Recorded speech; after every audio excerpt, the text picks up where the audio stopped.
దేవుని స్తోత్రం చెల్లించండి ఒకసారి. మంచి వాతావరణం ఇచ్చిన దేవునికి స్తోత్రం చెల్లించండి ఒకసారి.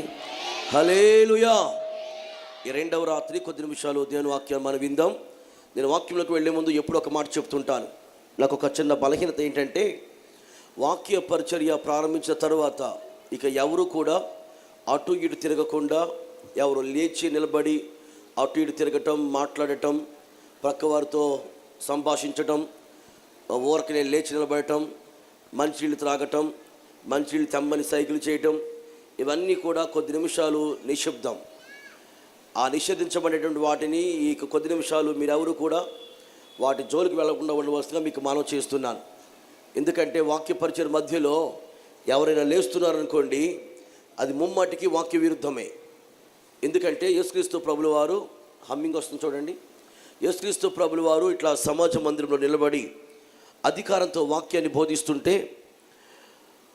అకస్మాత్తుగా ఉన్నట్టుండి వాక్య పరిచర్య మధ్యలో ఒకడు లేచి నిలబడ్డాడు. యేసయ్య చాలా సీరియస్గా వాక్యాన్ని బోధిస్తున్నాడు, అందరూ కూడా చాలా సీరియస్గా వాక్యం వింటున్నారు. ఇలా ఉన్నట్టుండి మధ్యలో నుంచి ఒక లేచి నిలబడ్డాడు. ఆ లేచి నిలబడిన వాడి గురించి బైబిల్ ఏమని రాశారంటే, వాడు అపవిత్రాత్మ పట్టినవాడని రాశారు. అంటే మన భాషలో ఎవరు దయ్యం పట్టడం. మధ్యలో ఎవరు లేస్తారు?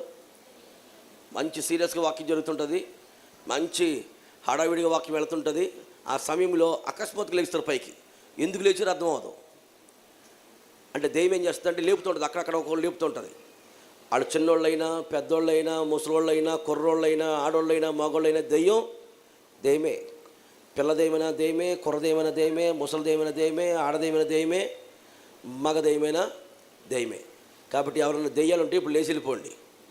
ఇక వాక్య పరిచయం మధ్యలో లేస్తే కనుక నాకు మొహమాటమే లేదు, నేను ఆడలేను, నాకు తెలియదు, నాకు వెంటనే దెయ్యమా కూర్చో అంటాను నేనండి. ఈ పక్కలకు చెప్పండి ఒకసారి, లేవద్దని చెప్పండి ఒకసారి, ప్రసంగం వరకు లేవద్దని చెప్పండి. ఇప్పటి వరకు నేను చూస్తున్నాను, 6 గంటల నుంచి వింటాను పాటలు, మీ పాటలు 6 గంటల నుంచి 10 గంటల వరకు మీ పాటలు వింటానే ఉన్నాం.